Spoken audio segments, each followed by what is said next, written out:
Todo bien, doctor. Farfán Tapia, 2 de mayo. Todo bien, doctor. ¿Cómo? Casimiro. Todo Todo bien, bien con doctor. el doctor. Policía. Todo bien con el doctor. Ya, excelente, chicos. O sea, la única dificultad fue con César Rodríguez. Vamos a ver porque, bueno, ya, vamos a conversar con él.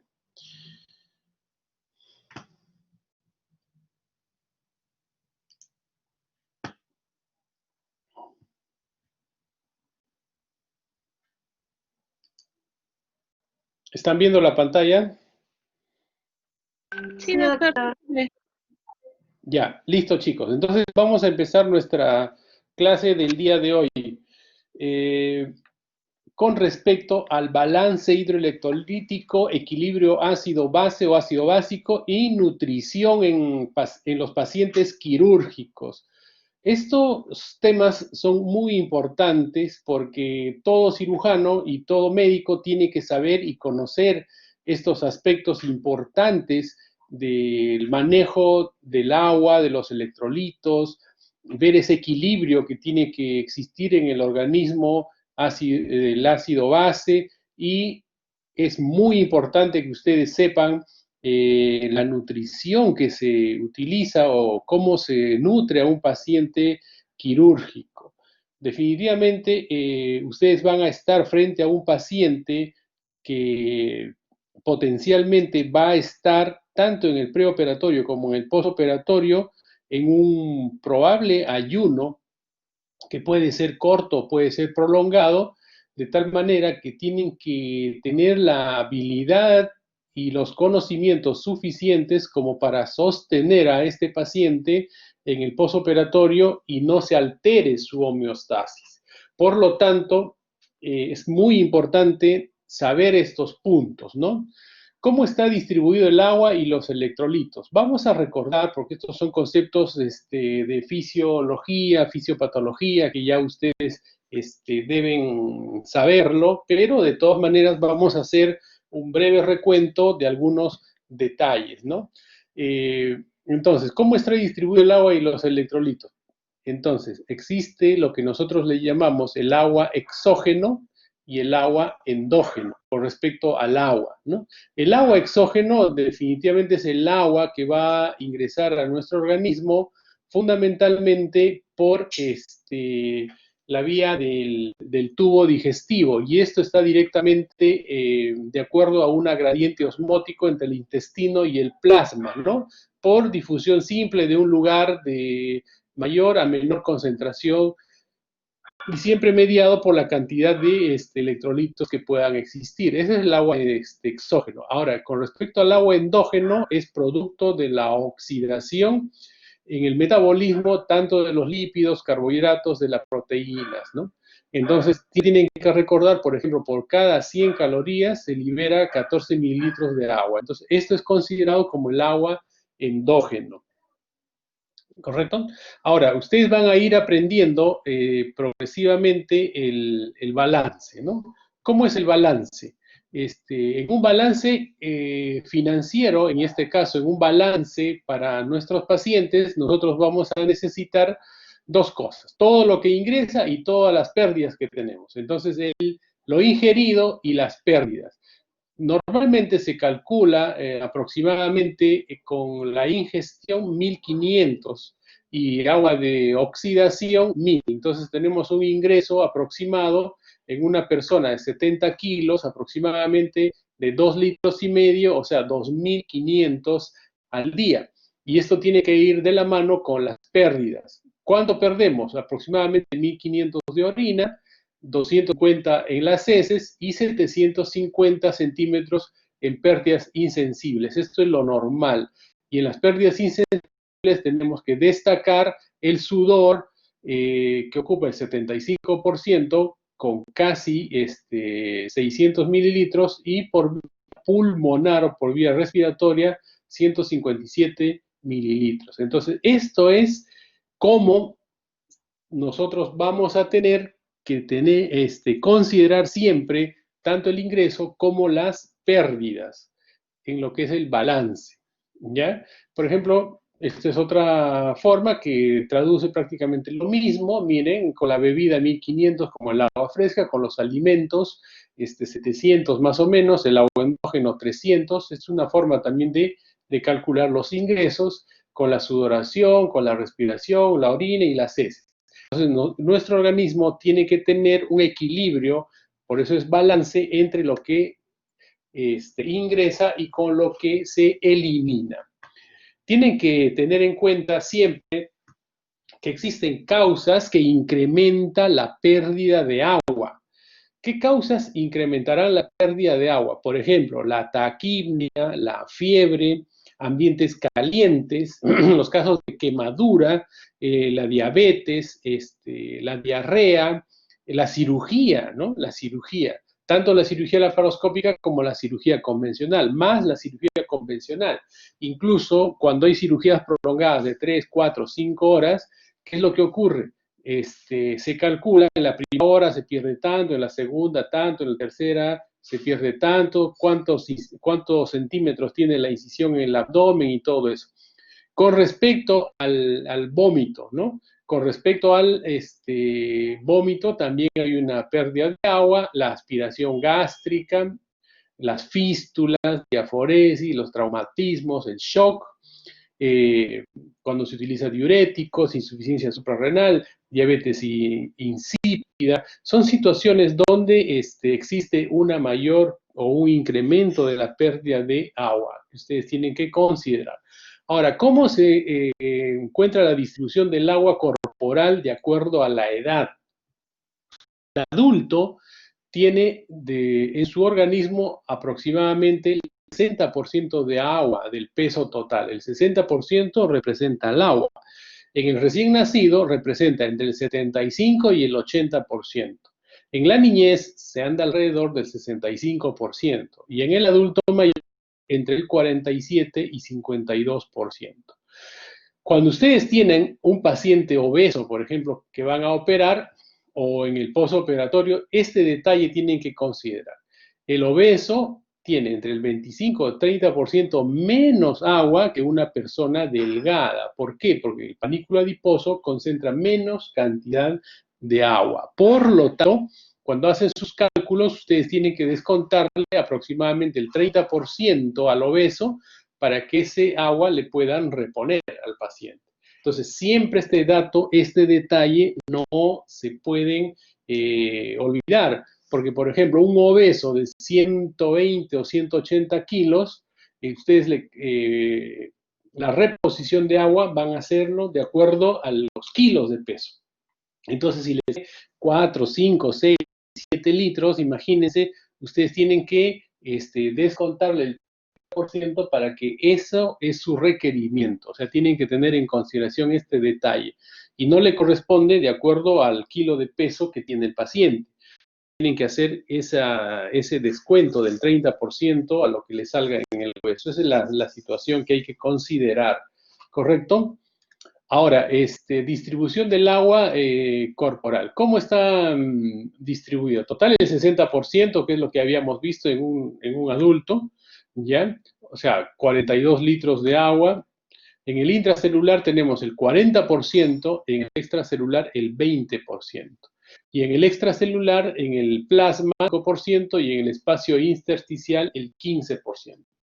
Ese es el porcentaje y esto es en volúmenes, siempre considerando un paciente con 70 kilos de peso. Esto es lo mismo, ¿no? Estamos viendo 5% en el plasma, en el líquido intersticial, ¿no? En el volumen intracelular, el 40%. Entonces acá está distribuido nuestro 60% de agua que existe en el organismo de acuerdo al peso total del cuerpo. ¿Ya? Ahora, eso es con respecto al agua. Vamos ahora a ver a los electrolitos.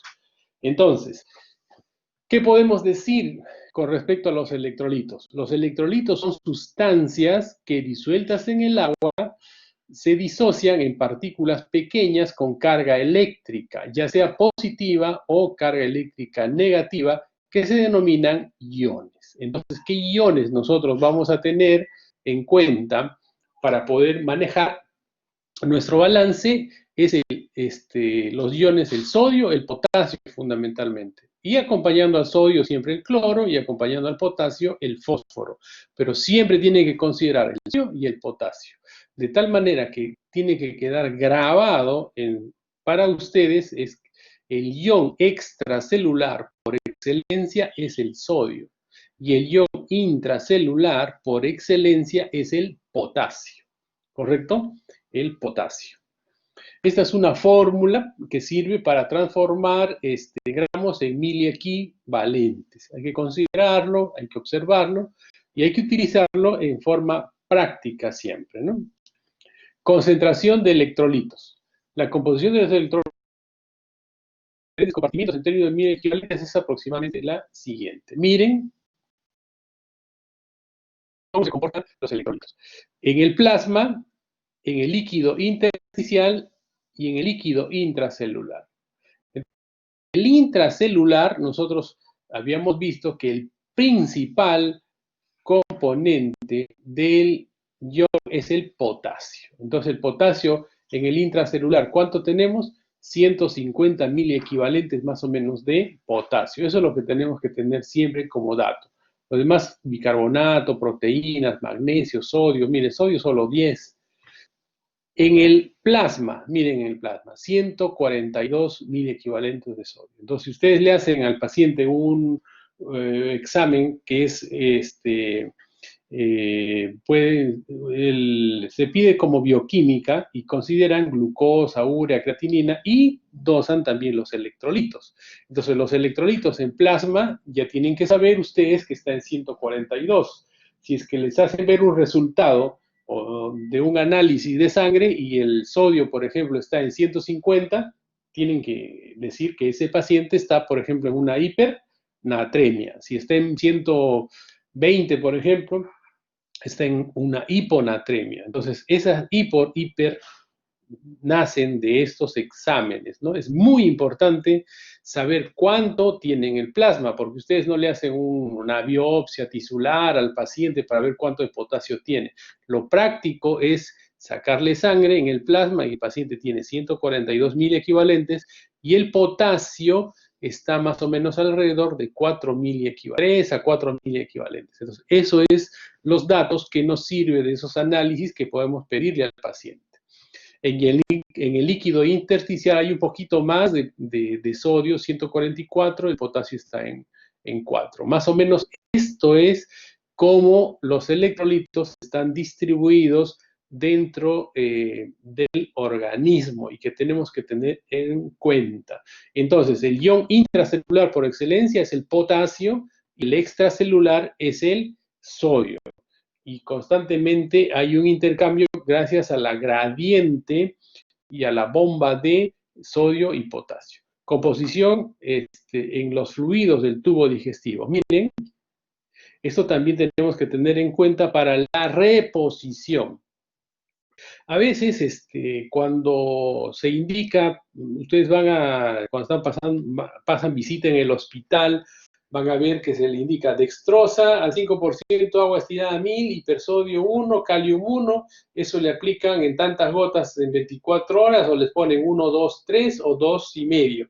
Entonces, esas cosas que ya en forma automática y simplificada y de acuerdo a un cálculo aproximado se hace a los pacientes, ustedes tienen que ahora aprender a hacerlo en detalle y saber de dónde vienen, ¿no? Esas indicaciones gruesas que a veces nosotros hacemos, porque todos los días no estamos calculando cuánto pesa, eso sería lo ideal, cuánto pesa el paciente, su glucosa, urea, creatinina, cómo están sus electrolitos, cómo está eso, a ver, vamos a ver exacto, entonces, no le pongas todos los 20 centímetros de la ampolla, ponle 16,3 de la ampolla, no necesita los 20, entonces las enfermeras se van a volver locas en ese sentido, porque no se hace cálculos tan finos, porque el gran regulador, chicos, cuando uno da un poquito más o un poco menos de electrolitos es el riñón. El riñón se encarga de regular todos estos detalles que se nos podrían pasar. Entonces, el ajuste del exceso, del déficit, lo hace el riñón. Pero nosotros tenemos que darle lo que necesita el paciente. Estos son con respecto al aporte. Ahora miren chicos, tipos de secreción. En el estómago tenemos en 24 horas entre 1000 y 2000. Miren el sodio, 60, 90. El potasio, tenemos 10.000 equivalentes, el cloro. En el intestino delgado, miren cuántos mil equivalentes de sodio, de potasio. En el colon, 60.000 equivalentes de sodio. ¿Esto por qué? Por las diarreas, ¿no? Las fístulas, por ejemplo, una fístula intestinal, miren la cantidad de electrolitos que se pierden, ¿no? El páncreas, las fístulas pancreáticas, miren las fístulas biliares, ¿no? Concentración de líquidos electrolitos corporal, por ejemplo, miren el plasma, tenemos 138, 142, eso es lo que habíamos visto en un momento. Entonces, en los resultados de los análisis de sangre, ustedes van a tener que buscar siempre esto como normalidad. El sodio entre 138 y 142, el potasio entre 3.5 y 4.5, el cloro, el bicarbonato. En el líquido cefalorraquídeo, el sodio está casi igual, hay menos potasio, el cloro, ¿no? Está un poquito más elevado. En la saliva, por ejemplo, mire, sodio 33%. ¿Ya? 33 mil equivalentes, disculpe, 33 mil equivalentes, y el potasio en 20, el jugo gástrico 60, por lo tanto, miren, esto es en el plasma y las secreciones, ¿cuánto tiene? ¿No? La saliva tiene poco, el jugo gástrico también menos, ¿no? Eso es para la reposición, pero ahora miren este detalle, concéntrense en estos valores normales en el plasma. En la bilis, 149.000 equivalentes, el jugo pancreático, en el yeyuno, en el ilio. Por lo tanto, cuando existe una fístula biliar, una fístula pancreática, una fístula yeyunal, tienen que reponer esta cantidad de sodio y esta cantidad de potasio, especialmente el sodio, miren, tienen que reponer en estos pacientes. Por eso vamos a enseñarles de que cuando un paciente tienen que ustedes darle el aporte en 24 horas, tienen que calcular dentro del requerimiento, pueden ponerle, por ejemplo, sí. El sodio que está en la bilis, que es 149, ¿es su composición normal en la bilis o es de la excreción? No, es la composición normal en la bilis, normal, ¿ya? Esa es la composición normal en cada una de estas secreciones. En el plasma, mire, 139 y en la bilis tenemos 149. No les digo si no prueben un poquito de bilis, pero debe ser más salado, ¿correcto? Y la saliva, miren, y tiene 60, ¿no? No, 33, el jugo gástrico 60 y el sudor tiene 45, ¿no? De sodio. Entonces, por eso es que cuando se hace ejercicios, por ejemplo, lo que requieren para la reposición, ejercicios normales, ¿no? Es agua, solo agua se requiere. Por eso que no es recomendable, por ejemplo, esas bebidas hidratantes donde tiene glucosa, tiene electrolitos y todo eso, porque no es necesario, ¿no? Reponer con agua y electrolitos. O sea, es suficiente con agua pura después de hacer ejercicios. Esa es la recomendación, eso es lo que ustedes tienen que sacar de provecho después de estas clases. O sea, tienen que, por ejemplo, ya voy a hacer ejercicio y hoy día tengo que jugar y después se ponen a tomar el Gatorade y el Electroral, o sea, no, ustedes ven, tienen concentraciones altas de sodio, de potasio, de glucosa, ¿no? Entonces, no es lo ideal. De repente tiene un sabor más agradable, pueden tomar más cantidad de agua por este medio, pero lo que necesitan es simplemente el agua. Pero, si ustedes, por ejemplo, tienen un paciente con una fístula biliar, tienen que reponer con una sustancia, y en este caso ya les voy adelantando, es el cloruro de sodio 9 por 1000, por la cantidad de sodio que tiene, reposición volumen a volumen. ¿Qué quiere decir? Si pierde 500 de bilis, tienen que ponerle 500 por ese volumen del cloruro de sodio 9 por 1000, además de los cálculos del requerimiento básico que tiene. Por eso es importante en el balance esto de las pérdidas, porque ustedes en cirugía van a encontrar, por ejemplo, algunos pacientes que puedan tener fístula biliares, fístula pancreática, fístula yeyunales, ¿no? Y definitivamente tienen que considerar estos detalles para ver cómo reponen este tipo de pérdidas que pueda tener el paciente. ¿Correcto? ¿Sí? ¿Me he dejado entender?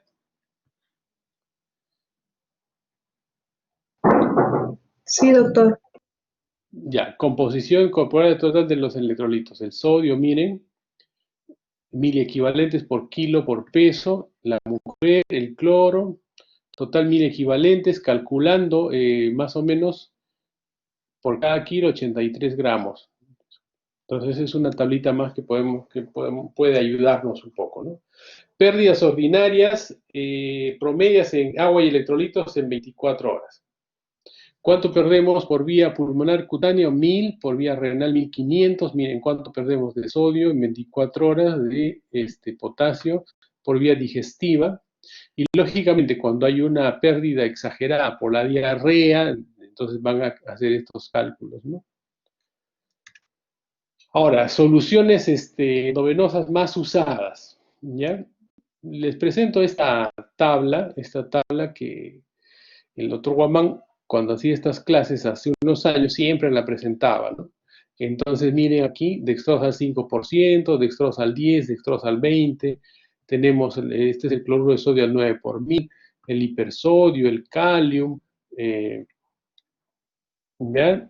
Tenemos aquí el lactato de Ringer, el manitol, el sorbamin, ¿no? Entonces tenemos una infinidad y esto es todavía algo resumido, porque antes había muchos compuestos diseñados para poder hacer la reposición de líquido electrolitos. Había la famosa solución polielectrolítica, ¿no?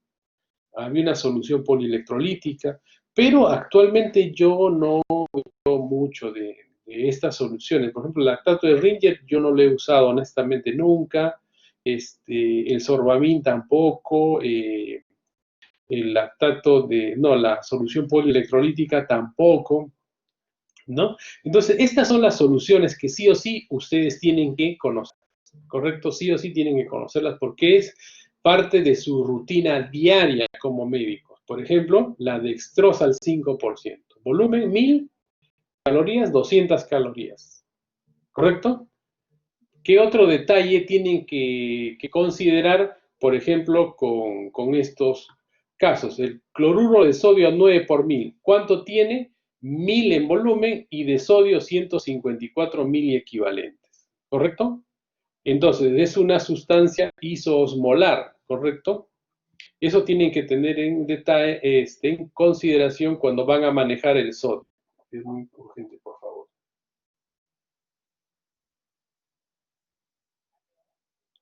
Sí, es muy urgente, estoy en clase.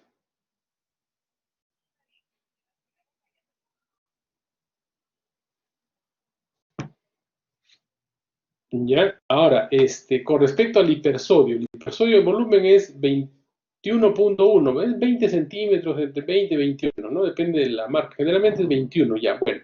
¿Cuánto de sodio tiene? 73 miliequivalentes el hipersodio. Y el calium tiene 10 centímetros de volumen y tiene 27 miliequivalentes en la ampolla, ¿correcto? Y tenemos el bicarbonato, 20 centímetros, sodio y bicarbonato. Esto. ¿Qué es lo que tienen que grabar? Siempre se va a poner dextrosa, hipersodio, calium. Doctor, yo veo que usted tiene cloruro de sodio al 11.7. Sí, esto se utiliza generalmente, o el potasio al 14.9, lo utilizan mucho en cirugía pediátrica para dar un cálculo un poco más justo en lo que ellos tienen que hacer el balance. Pero igual utilizan también el hipersodio. Por lo tanto, lo que rutinariamente ustedes van a ver es la dextrosa, el hipersodio, el calium para la reposición. Dextrosa al 10% es un poco más osmóticos, o sea, son sustancias hiperosmolares que no se utiliza mucho, ¿no? Porque hay una forma que vamos a aprender al final de nutrición, o sea, esto es para darle el requerimiento básico al paciente, ¿correcto? Por ejemplo, si nosotros indicamos dextrosa, de acuerdo al kilo de peso que vamos a ver dentro de un momento, 2,5 litros en 24 horas de forma práctica, le estamos dando casi 500 calorías al paciente. Y con 500 calorías, eso también, es otro detalle, es lo mínimo que necesita un organismo para mantener sus funciones, por ejemplo, para hacer la producción de energía, los ciclos de Krebs y todo lo que ustedes conocen para obtener energía y para que un organismo funcione, lo mínimo que necesitan es 500 calorías. O sea, para que no exista, por ejemplo, la gluconeogénesis, la glucogenolisis y empiecen a deteriorar ese organismo consumiendo el glucógeno hepático, el muscular, ¿no? Incluso haciendo destrucción muscular, necesitan mínimo 500 calorías en 24 horas ese paciente. Y esas 500 calorías, que es lo mínimo que necesitan nuestros pacientes operados, que están en reposo, lógicamente, es dextrosa al 5%. Al 10%, darle el doble, el triple, no tiene sentido.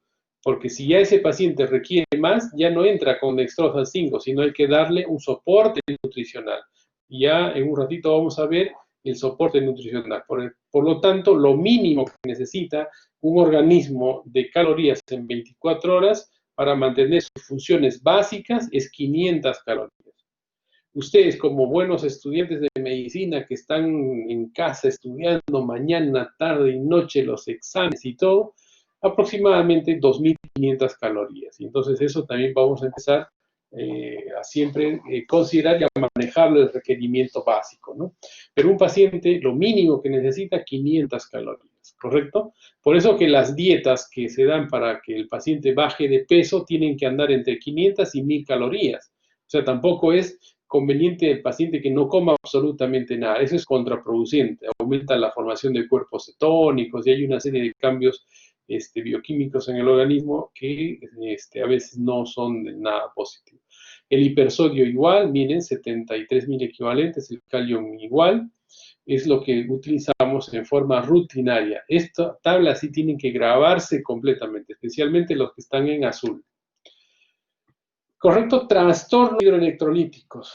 Los trastornos hidroelectrolíticos vamos a nosotros considerarlos de la siguiente manera.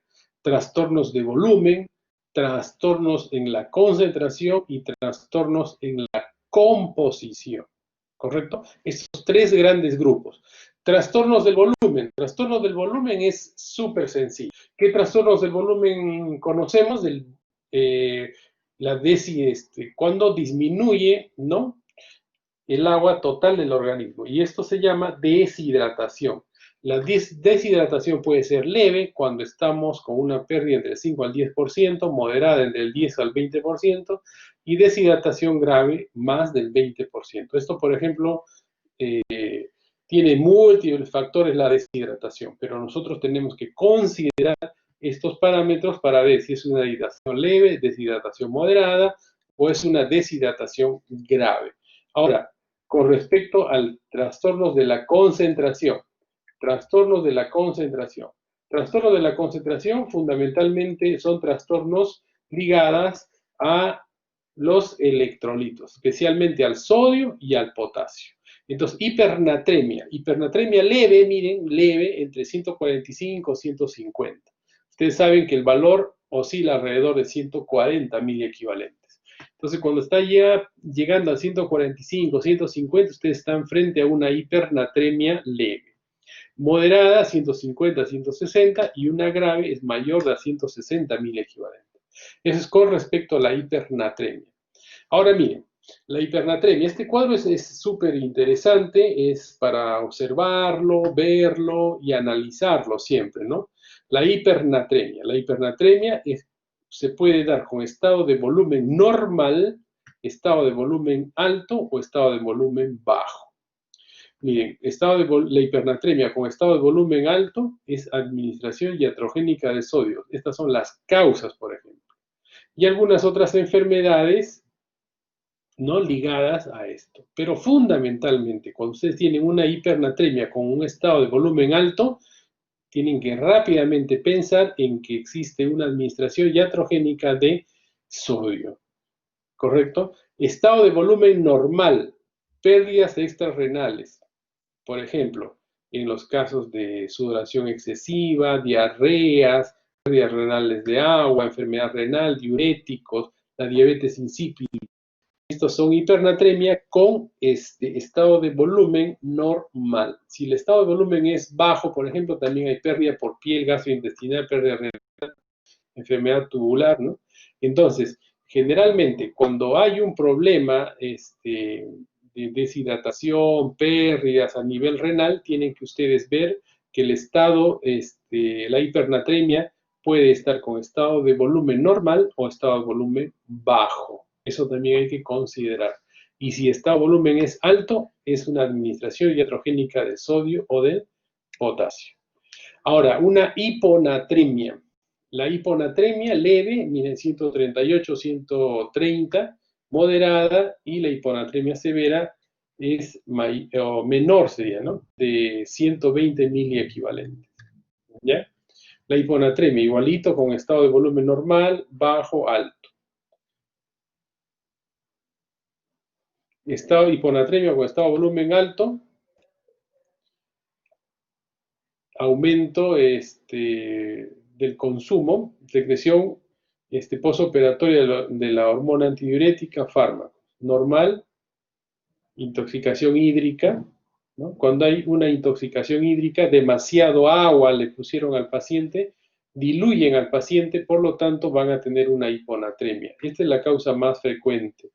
Ya la hiponatremia con estado de volumen bajo, disminución del consumo de sodio, miren, aquí tienen que incrementar, y si ustedes se van dando cuenta, con el estado de volumen normal y bajo, están ligadas a, antes que la pérdida, ustedes tienen que ver si le pusieron mucho agua al paciente o no hay mucho ingreso. Por lo tanto, tienen que reponer esas pérdidas gastrointestinales, que es lo que habíamos visto hace un momento también en las hipernatremias, con deshidratación, y acá la hiponatremia, cuando hay diarreas profusas, pérdidas renales, los diuréticos. ¿Correcto? Entonces, las diarreas generalmente van a llevar a una hipernatremia antes que a una hiponatremia antes que a una hipernatremia. Eso es lo que tienen que considerar. Por eso que cuando las diarreas son profusas y hay muchas pérdidas renales, hay que reponer con estos electrolitos. Pero ahora, para ver el comportamiento de estos pacientes con un grado de deshidratación o compromiso de este equilibrio hidroelectrolítico, tienen que partir ustedes siempre del dosaje de electrolitos en sangre. Eso es importante. Si ustedes no dosan electrolitos en sangre, a ciegas no pueden empezar a hacer la reposición de sodio o tratar de aumentar la cantidad de agua para diluirlo al paciente. Entonces, esto es un manejo que definitivamente tienen que hacerlo en esas circunstancias. Manifestaciones clínicas de las anormalidades de sodio, esto es importante también reconocer, por ejemplo, en el sistema nervioso central, ¿no? Cómo se comporta un paciente con hiponatremia, con hipernatremia, miren, ¿no? Con la hiponatremia hay cefalea, confusión, reflejos tetinosos profundos, ¿no?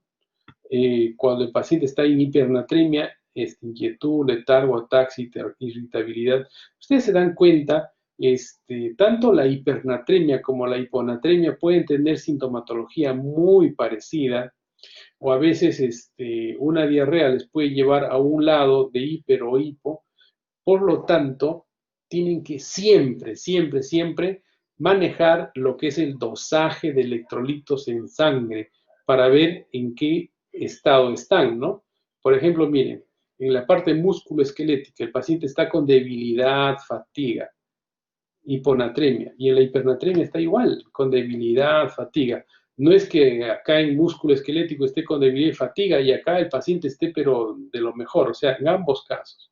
Por lo tanto, para poder diferenciarlos y hacer la reposición, muchas veces necesitamos en forma obligatoria el dosaje de los electrolitos. Cardiovascular, por ejemplo, miren, bradicardia, acá sí, bueno, hay una diferencia, hay una taquicardia, hipotensión, síncope, ¿no? Pero después la sintomatología puede ser bastante similar.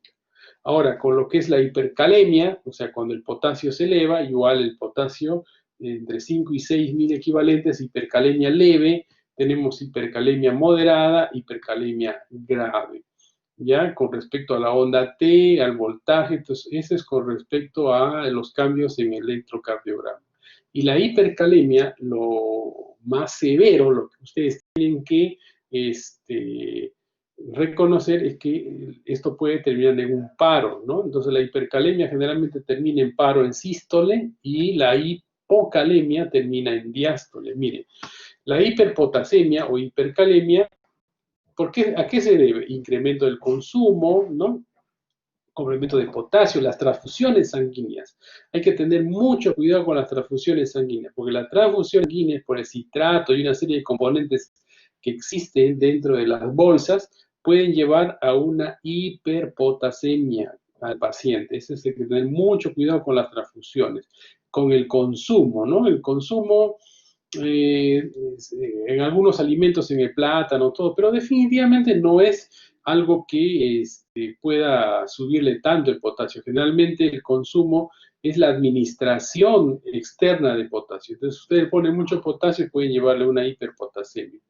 Incremento de la liberación, por ejemplo, en los casos de acidosis, ¿no? La acidosis hace una gran liberación de potasio, aumento del rápido de los moléculas de la excreción. Los diuréticos que ahorran potasio, por ejemplo, los diuréticos ahorradores de potasio, hiperpotasemia, insuficiencia. Ahora, aquí hay un pequeño comentario que quiero hacerles. Hace unos años, o sea, cuando yo hacía la residencia en cirugía, en el postoperatorio algunos cirujanos decían, no le pongas Kalium, porque cuando ustedes cortan y hacen un procedimiento quirúrgico, hay una lesión tisular, por lo tanto se libera el potasio del intracelular y eso se va al plasma y por lo tanto el paciente postoperado tiene una hipercalemia o una hiperpotasemia. Y eso no es cierto porque ustedes le hacen el dosaje en el postoperatorio del potasio y el paciente sigue teniendo los valores del preoperatorio. Entonces, por lo tanto, es podría caer esto en no ser una evidencia clínica manifiesta, sino en algo que, o sea, se les puede ocurrir por una lógica, pero una lógica que no está completamente demostrada. Pueden haber hecho algún trabajo de investigación de este tipo y el incremento sea mínimo, pero no es significativo. Por lo tanto, en el postoperatorio, por ejemplo, yo a todos mis pacientes les pongo potasio, o sea, pongo dextrosa, hipersodio, kalium sin ningún tipo de problema de este tipo. ¿Ya? Ahora, con respecto a la hipocalemia. La hipocalemia es leve, entre 3.5 a 3, moderada, entre 3 y 2.5, y menor a 2.5 ya una hipocalemia grave, ¿no? Incluso puede llegar hasta lo que es la contracción inadecuada de la aurícula, puede haber el fluten, ¿no? Una serie de problemas y hacer un paro también en diástole, este tipo de pacientes. La hipopotasemia. Consumo inadecuado, dieta, líquidos intravenosos sin potasio, miren, ¿no? La hipopotasemia. Por eso siempre, tanto el sodio como el potasio, cuando nosotros vamos a administrar los líquidos, tienen que estar presentes. Entonces, si nosotros tenemos un paciente operado y le ponemos dextrosa y no le ponemos kalium, y el paciente no está comiendo, por lo tanto no hay ingesta de potasio, vamos a ver que estos líquidos intravenosos sin potasios van a llevarnos a un estado de una hipopotasemia. Excreción es que es excesiva, por ejemplo, en el hiperaldosteronismo con medicamentos, pérdidas gastrointestinales, ¿no? En los casos de diarrea, la hipopotasemia. Aquí sí el potasio bajo está ligado generalmente a los cuadros diarreicos, ¿no? Y también cuando el paciente vomita o hay aspiración tiene una obstrucción y hay que estar aspirando el contenido gástrico, ¿no? Entonces, ¿cuál es la alteración más importante que nos da la diarrea, los vómitos, ¿no? La alteración más importante es la hipoplasemia. ¿Ya? Pregunta de examen. ¿Qué alteración hidroelectrolítica se produce cuando un paciente de tantos años tiene náuseas, vómitos a repetición o tiene una sonda nasogástrica en forma sostenida? Hipernatremia, hiponatremia, hiperpotasemia, ya bueno, ya ustedes saben que esta es la alteración que en forma clínica y plausible ustedes pueden definirlo. Ya con respecto a manifestaciones clínicas, ¿ya? Del potasio, magnesio y calcio, miren, el potasio gastrointestinal, disminución de los valores séricos, vómitos, cólicos, diarrea, que es lo que habíamos visto hace un momento. Debilidad, ¿no? Insuficiencia respiratoria, y otra vez les vuelvo a mencionar, ¿no? Miren, incremento de los valores, ilio, estreñimiento, el ilio cuando hay obstrucción intestinal. Entonces aquí sí podemos hacer una diferenciación a diferencia de la la hiponatremia, la la hipocalemia. Si es que el paciente tiene diarreas, ¿no? Vómitos, va a la disminución, o sea, la hiponatremia. Si el paciente está obstruido, por ejemplo, una obstrucción intestinal, estreñimiento, va al incremento, que es la hiperpotasemia. Aquí hay una diferencia clara. En la parte neuromuscular no tanto, ¿no? Porque es debilidad, parálisis, insuficiencia respiratoria. Aquí también está disminución de los reflejos, con debilidad, o sea, más o menos llegan a lo mismo, ¿no? O sintomatología bien parecida con lo que es la disminución o el incremento de potasio. Listo. Ahora, el otro trastorno que nosotros habíamos visto ya es o que vamos a revisar es el trastorno en la composición. Hasta el momento, ¿alguna duda, alguna inquietud, chicos, por favor? No quiero estar hablando solito, pienso que estoy solo y no con ustedes.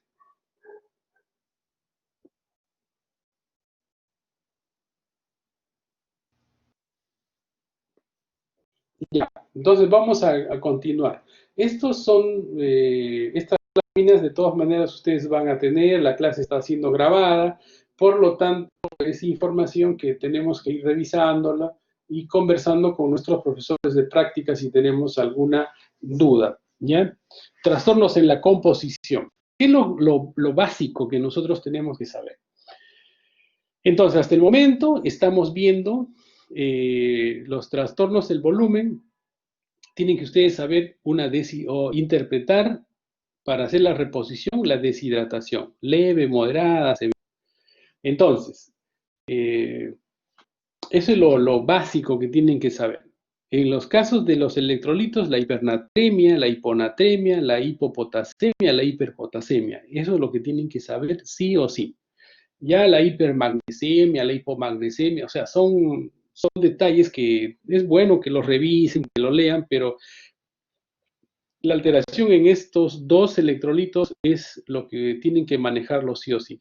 Ahora, con respecto a la composición, esto, a veces hay libros enteros de alteraciones en la composición y por lo tanto lo que quiero que graben ustedes es lo básico, lo que ustedes tienen sí o sí saber y no olvidarse.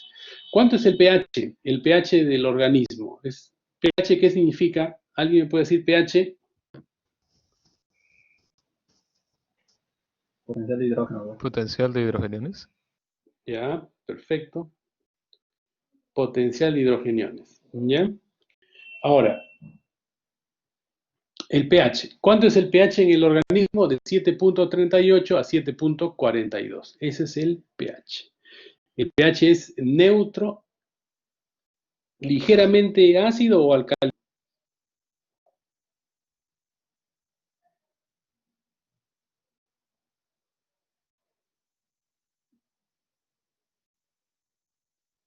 Ya. Recuerden, chicos, este es el pH. El pH es 7.38, 7.42. Eso es lo que tienen que recordar. La acidosis, por ejemplo, si baja el pH 6, 5, 4, 3, ¿eso será un pH ácido o un pH alcalino? Ácido. Ácido. Ah, Ácido. ¿ya? Y si un pH sube por encima de 7.42, 7.5, 7.6, 8, es un pH Alcalino. Alcalino. Alcalino. alcalino. Entonces, eso es lo que tienen que ustedes manejar. Y hay 4 trastornos en la composición. La acidosis metabólica, la alcalosis metabólica, la acidosis respiratoria y la alcalosis respiratoria. ¿Está bien? Estos son 4. Si ustedes se dan cuenta, es combinación de acidosis metabólica y alcalosis, tanto respiratoria como metabólica. O sea, hay 2 alcalosis y 2 acidosis. Y se cruzan, metabólica y respiratoria. ¿Está bien? Entonces, la acidosis metabólica es la retención de ácidos fijos por pérdida de bicarbonato o base, ¿correcto? Diabetes descompensados, hiperazoemia, acumulación de ácido láctico, inanición, trastornos del riego tisular. Estas son las causas de la acidosis metabólica. Pero lo que yo quiero que ustedes graben, esto es el trastorno del riego tisular como causa de la acidosis metabólica. ¿Por qué? Porque cuando ustedes tienen un paciente, por ejemplo, con un shock séptico, ¿no? Un shock séptico, todos los estados de shock van a llevar a un trastorno en el riego tisular. Por ejemplo, si yo les pongo paciente varón de 70 años con un shock séptico que requiere el aporte de inotrópicos, porque en un shock séptico se usa inotrópicos. ¿Por qué se usa inotrópicos? Para mejorar el riego tisular, para hacer una vasoconstricción, porque la acidosis metabólica lleva a una vasodilatación, por lo tanto hay un riesgo de disminución de el riego tisular, ¿correcto? Entonces, el shock séptico, o shock distributivo también que se le llama, lleva a trastornos del riego tisular, por lo tanto, esos pacientes, ¿qué es lo que van a tener? Una acidosis metabólica. Entonces, un paciente que está con un shock en una unidad de cuidados intensivos, dopamina, adrenalina, ¿no? Que son vasopresores, ustedes rápidamente tienen que decir que esos pacientes están en una acidosis metabólica. Le hacen el conteo, el dosaje de la pHimetría y definitivamente van a encontrar que ese paciente está en una acidosis metabólica.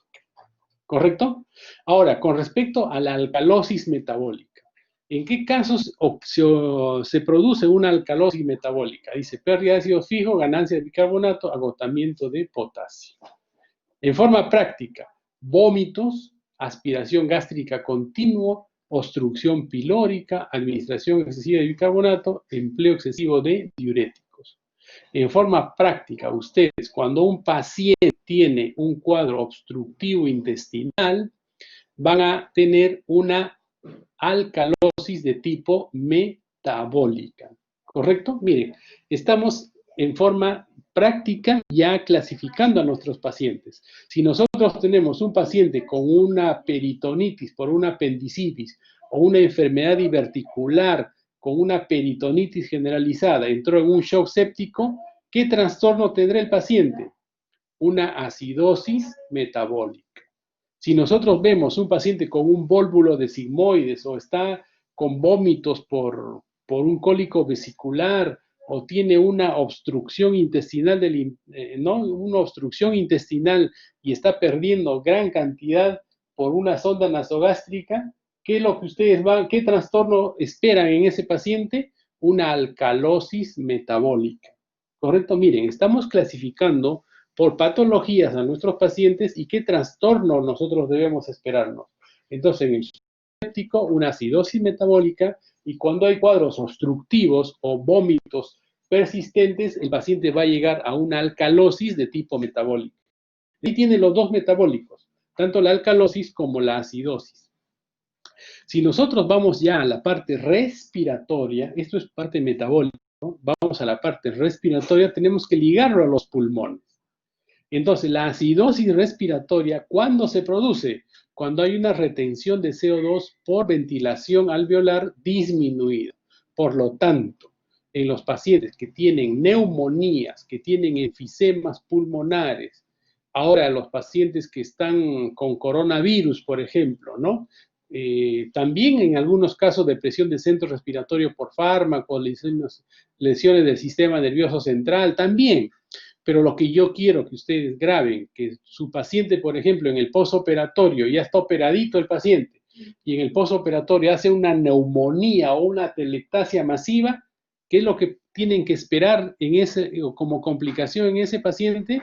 Que ese paciente está haciendo una acidosis respiratoria. Entonces, cuando hay una restricción en lo que es la ventilación alveolar, tienen que considerar que ese paciente tiene una acidosis respiratoria. Vamos con la parte de la alcalosis respiratoria. Pérdida excesiva del CO2 por aumento de la ventilación alveolar. Puede ser la hiperventilación por origen, un examen. Los chicos dan su examen, empiezan a hiperventilar y hacen una alcalosis respiratoria y una lipotimia. Que salí mal en el examen y hacen ¿ya? O por dolor también. Entonces, no es bueno cuando ustedes, a los pacientes, por ejemplo, por llanto, por desesperación, por emoción, están, están hiperventilando, están haciendo pérdida excesiva de CO2, por lo tanto, esos pacientes van a terminar haciendo una alcalosis de tipo respiratorio. Listo, estos son los 4. Entonces, en resumen, tenemos la acidosis metabólica en los pacientes con shock séptico, por hipoperfusión tisular. Tenemos los pacientes con obstrucción intestinal que hacen una alcalosis de tipo metabólico. Cuando un paciente está con una neumonía o restricción en la ventilación alveolar, vamos a tener los pacientes con acidosis de tipo respiratoria. Y cuando nosotros hacemos pérdida en la hiperventilación, fundamentalmente vamos a tener una alcalosis respiratoria. Entonces, estos 4 componentes tienen que siempre recordar que sus pacientes quirúrgicos van a estar encasillados en estos 4, primero, diagnosticarlo y luego para poder corregirlos. Esta es una tablita que les ayuda a ustedes a ver cómo es la alteración primaria, el pH cómo está y qué respuesta compensatoria. Entonces, si yo les pongo, por ejemplo, paciente de 70 años que se le hace un dosaje de bicarbonato en la sangre, ya no voy a ser tan malo de ponerles el valor exacto, les voy a poner bicarbonato en sangre disminuido, el pH disminuido, y como respuesta compensatoria, la presión parcial de CO2 está disminuido. ¿Cuál será el diagnóstico? Acidosis metabólica, ¿correcto? Entonces ustedes van a ver, miren, la alcalosis, cómo se comporta el bicarbonato, cómo se comporta el CO2 en la acidosis respiratoria, en la alcalosis respiratoria, cómo se comporta el pH y qué respuesta compensatoria tiene. Eso es muy importante, este cuadro, que ustedes lo manejen también, ¿correcto? Listo, hasta el momento, chicos, ¿alguna pregunta, alguna inquietud? En forma práctica tienen que grabarse estas 4 cosas, porque si se ponen a revisar los libros es bastante complejo y hay que entenderlo esto de la manera más sencilla para empezar a leer más sobre esto. ¿Sí? ¿Alguna duda, alguna inquietud? Yo sé que a las 3 tienen clase, así que vamos a tratar de avanzar un poco. Pero están, ¿no? ¿O estoy hablando solo, chicos? Por lo menos alguien me diga que me están escuchando. Sí, doctor, aquí está. Doctor. Ya, perfecto. Miren, chicos, ahora con respecto a los requerimientos basales. Este cuadrito lo van a manejar todos los días. Tómenle fotos, pónganle donde sea. Realmente este cuadrito es su vida diaria de ustedes como médicos. ¿Cuánto requiere de agua el paciente en 24 horas? Entre 35 y 55 mililitros por kilo por día. De sodio, 3.000 equivalentes por kilo por día. Potasio, 1.000 equivalentes por kilo por día. De cloro, también tienen que recordar 3.000 equivalentes por kilo por día, y siempre viene el cloruro de sodio, así que no hay problema porque siempre está ligado, ¿no? Y las calorías, 40 kilocalorías por kilo. ¿Correcto? Entonces, ya, vamos a preguntarles al azar. ¿Alguien me puede decir su peso, pero que no sean los obesos de la promoción? Un peso X de alguien. Carolina, ¿cuánto pesas? 55, doctor. 55 kilos, ya. Entonces, Carolina pesa 55 kilos. Imagínense ustedes que le van a dar a Carolina 40 mililitros por kilo por día. ¿Cuánto necesitaría Carolina en 24 horas? 2.200. Entonces, si Carolina está operada, ¿cuánto va a necesitar? 2 litros 200, y a veces se le puede poner 2 litros y medio.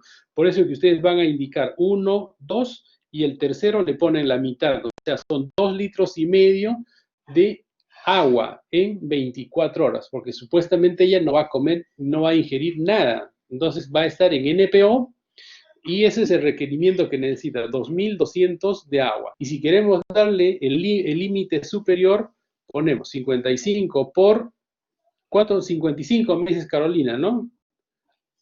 55 por 55, 3.000, hasta 3.000 le pueden dar, hasta 3 litros. Pero si ya le dan 4 o 5 litros, le están sobrehidratando y empiezan los problemas de dilución de electrolitos. Por lo tanto, ella necesita alrededor de 2 litros y medio en 24 horas. Entonces ahí sale la fórmula, ¿no?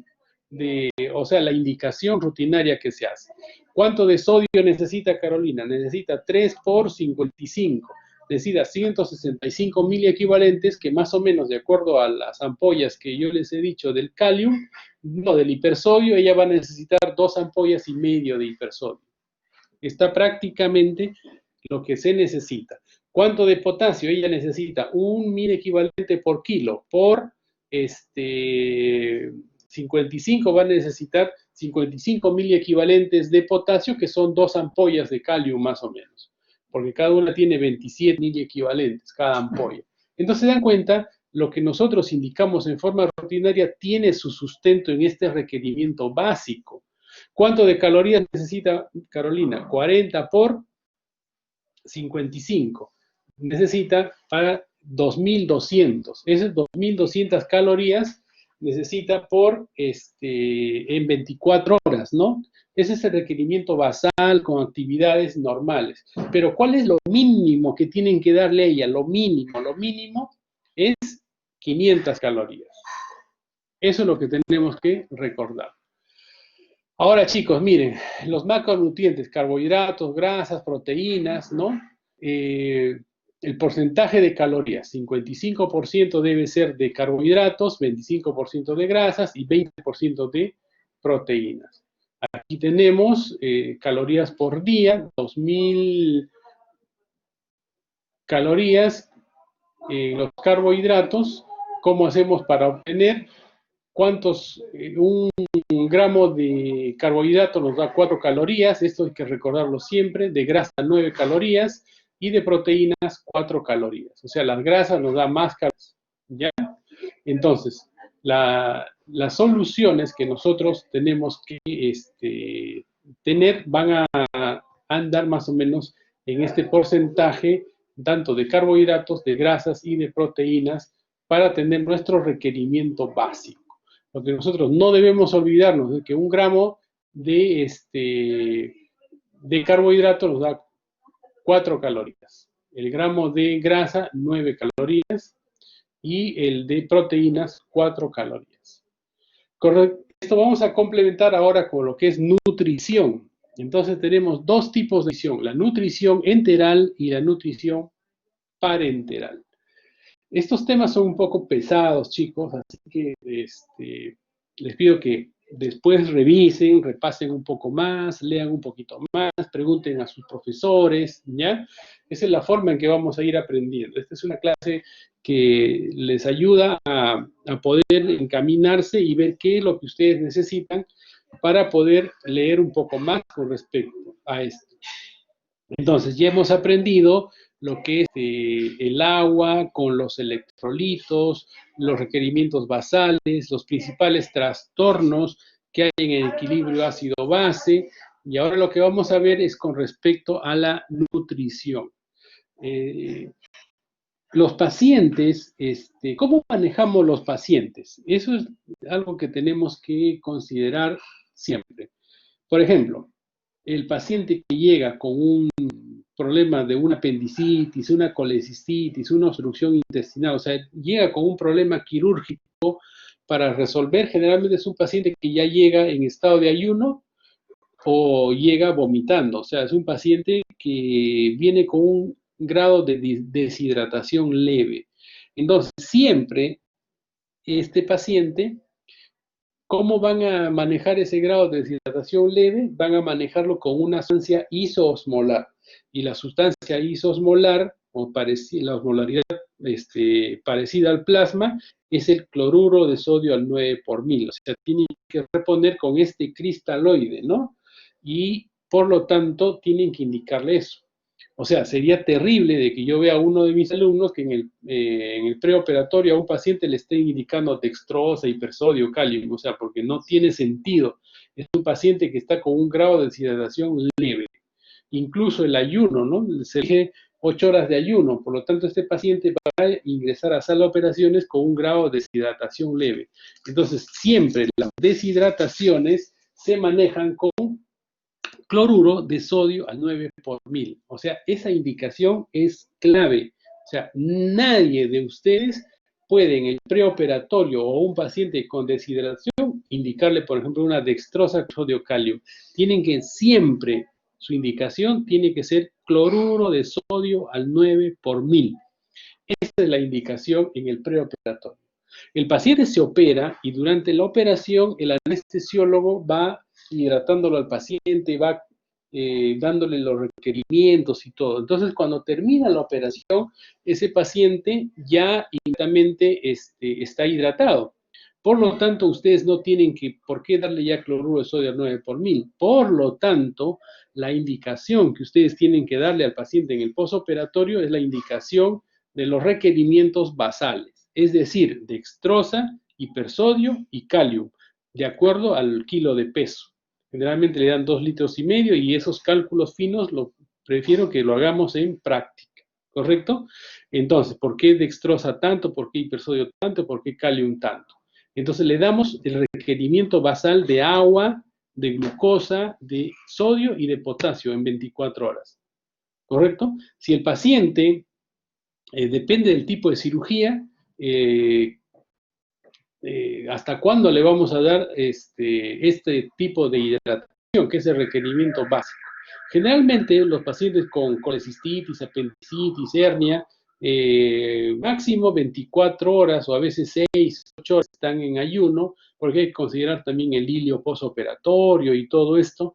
Entonces el paciente rápidamente ya vuelve a la vía oral. Entonces, cuando un paciente regresa a la vía oral, ya se olvidan de la dextrosa, el hipersodio, calium, porque ya el paciente está con vía oral.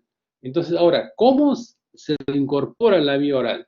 Generalmente, el primer día pueden, si es que es una cirugía donde no hay mucho hilio y está todo tranquilo, empiezan con tolerancia oral, o sea, le dan un poco de agua. ¿Cómo es la tolerancia oral? Su indicación expresa de la tolerancia oral es 50 centímetros de agua, ya, que puede ser, por ejemplo, anís, algo así, ¿no? 50 centímetros cada 2 horas por 6 tomas. Eso es tolerancia oral.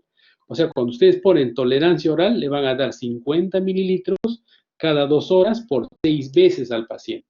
Eso es tolerancia oral.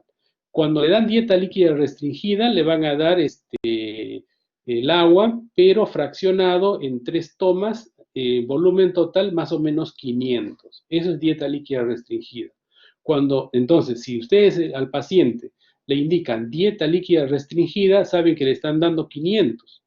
Entonces, el resto tienen que ponerle 2 litros de dextrosa con hipersodio calium para llegar al requerimiento de agua basal que necesita en 24 horas. ¿Correcto?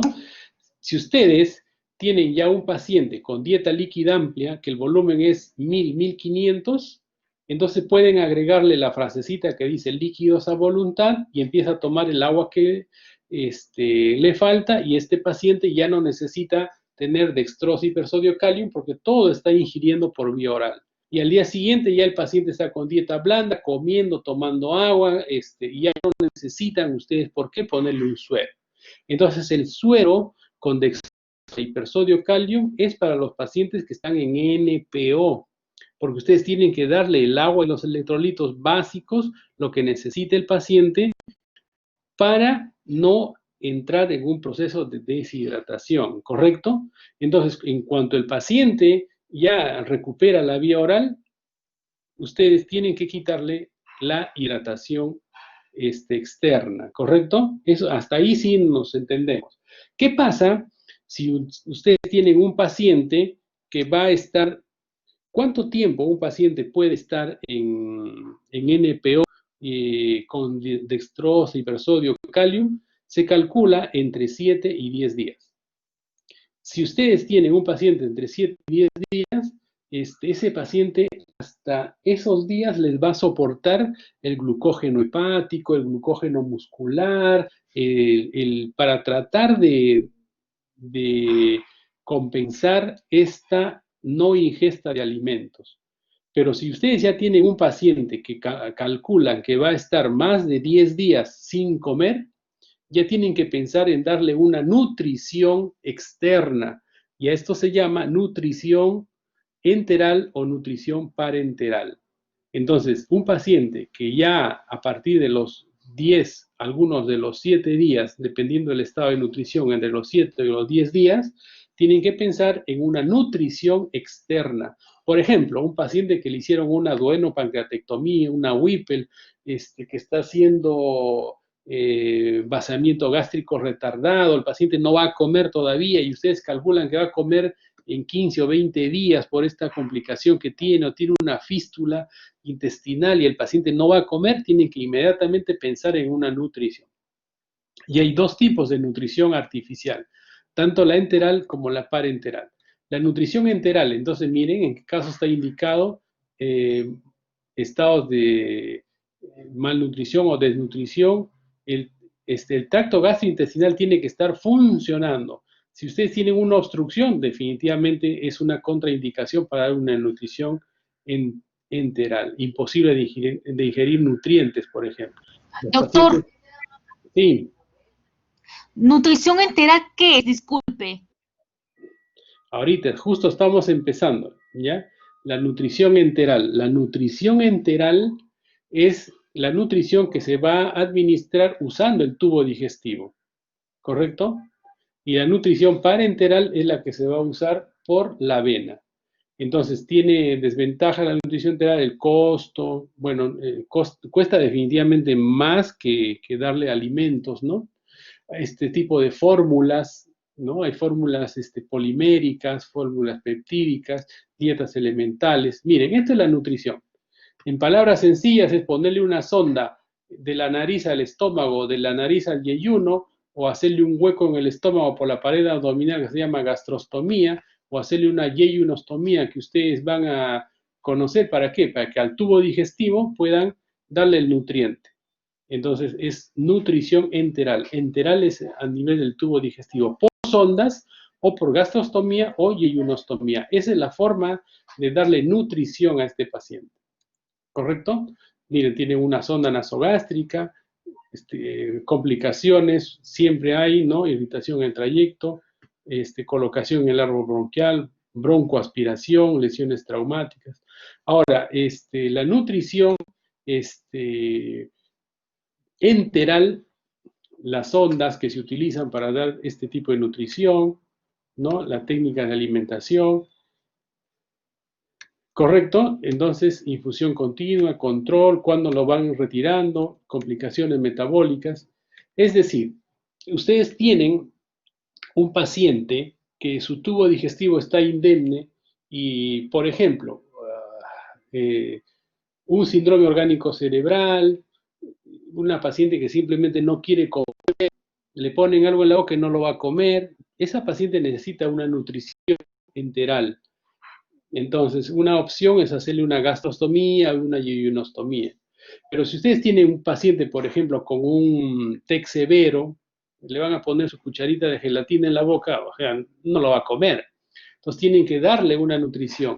Entonces le ponen una sonda nasogástrica, nasoyeyunal y por ahí le van nutriendo. Pero ojo, chicos, eso de ponerle la sonda nasogástrica o nasoyeyunal permeabiliza el esfínter esofágico inferior. Por lo tanto, estos pacientes pueden tender a hacer neumonías de tipo aspirativa. Por lo tanto, sería mejor hacerle una gastrostomía y yeyunostomía si la nutrición enteral va a ser prolongada. Ahora, otra opción de tratamiento nutricional es la parenteral. Entonces, la parenteral es de dos tipos, NPP, nutrición parenteral periférica, y NPT, nutrición parenteral total, ¿ya? Se diferencian en el contenido de glucosa y fundamentalmente, y de algunos componentes, pero fundamentalmente este tipo de nutrición se diferencia en la vía de administración. NPP se coloca en vía periférica y dentro de las complicaciones más severas tenemos las flebitis, por ejemplo. Y la nutrición parenteral total se coloca el acceso venoso central, generalmente por catéter venoso central o catéter PORS, ya a la vía central. Entonces, una es periférica, venas periféricas, y estas son las venas centrales. Por eso se llama nutrición parenteral total, todos los nutrientes, ¿ya? Entonces, esta es las fórmulas, la administración son por catéter, es bien controlado y definitivamente, como conversamos en la mañana con mi grupo, este tipo de nutrición actualmente son más seguros que ya ahora sí no hay mucho infección de catéter porque se está utilizando los catéteres de tipo POR. Ahora, otro detalle que tienen que recordar esto, ¿no? El tratamiento adecuado de 7 a 10 días, solo 2 a 3 en el postoperatorio. Desnutrición severa en el preoperatorio. Entonces, si ustedes tienen un paciente, por ejemplo, desnutrido, que tiene un cáncer de estómago, un cáncer de páncreas, y van a entrar a hacer una cirugía grande, una gastrectomía, una Whipple, la mejor manera de nutrir a este paciente para tener un nivel de albúmina adecuado en el postoperatorio es una nutrición parenteral total.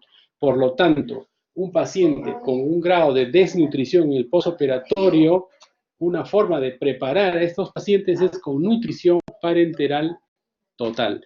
Entonces tenemos dos tipos de nutrición, la enteral por el tubo digestivo y la parenteral que es por vía periférica. La parenteral periférica y la parenteral total, NPP y NPT, ¿correcto? Entonces, siempre tenemos que manejar nutrición en un paciente que sospechamos que va a estar por un tiempo prolongado sin poder ingerir alimentos. Listo, chicos. Esta es nuestra clase del día de hoy. Muchísimas gracias por su atención prestada y les doy media horita de descanso. Almuercen, que a las 3 ya tienen su clase de técnica operatoria. ¿Correcto? ¿Alguna duda, alguna inquietud para terminar, por favor?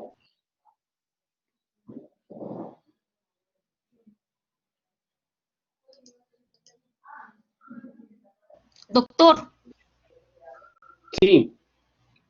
en la acidosis respiratoria hay retención de CO2, ¿no? O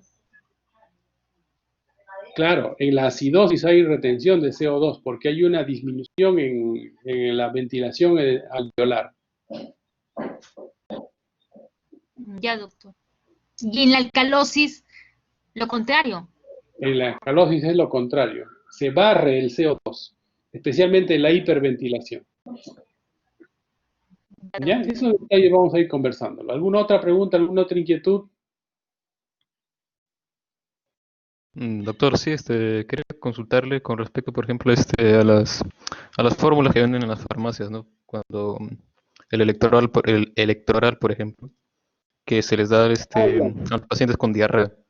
Eso, o sea, hacer eso es correcto porque teóricamente deberíamos medir los electrolitos antes de dar uno, ¿no?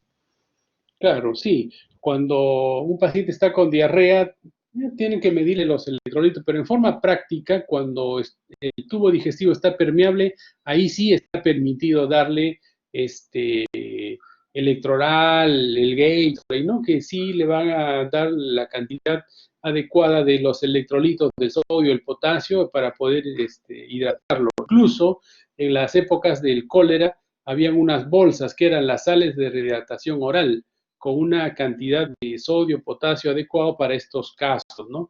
Incluso a veces, no sé si ustedes han escuchado hablar de las panetelas, que son con zanahoria, hay una serie de componentes donde también hay un aporte de sodio, de potasio para complementar. Sí, sí, en estos casos está permitido, pero mientras que el tubo digestivo esté permeable, pero en cuanto el paciente empiece a vomitar y todo, ya no tolere la vía oral, definitivamente hay que hacerle un dosaje de electrolitos y empezar a hacer la reposición por vía parenteral. Lo ideal es que mientras se pueda usar el tubo digestivo, lo tienen que utilizar. Listo. ¿Alguna otra pregunta, alguna otra inquietud, chicos? Gracias, doctor. Doctor, una pregunta. Si en el caso que fuera una alcalosis metabólica compensada, ¿cómo estaría el CO2? Porque una no compensada el CO2 estaría bajo, pero ¿cómo estaría una compensada? ¿El CO2 estaría normal o Cuando se aumentada? está normal. No, estaría normal. Normal, no CO2 está no. aumentada. No, estaría normal. Y eso pasa en todos los casos, ¿no? Si es compensada y los valores serían normales, ¿no? Claro, justamente por eso que está compensado. Ya, gracias. Ya. Doctor, Sí.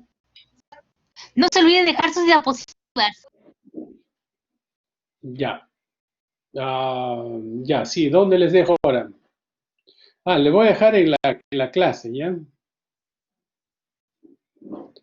En el sistema, en el Blackboard. A ver, vamos a ver si podemos subir. Espérense, chicos, un minuto que mis cursos.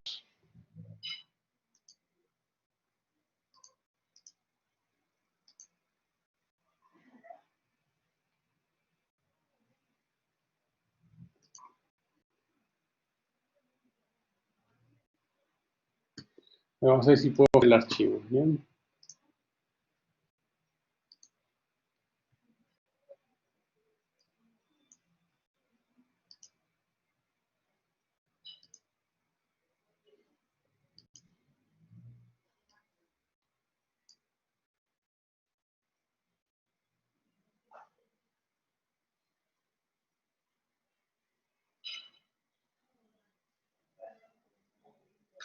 Ya, está subiendo al aula. Ya.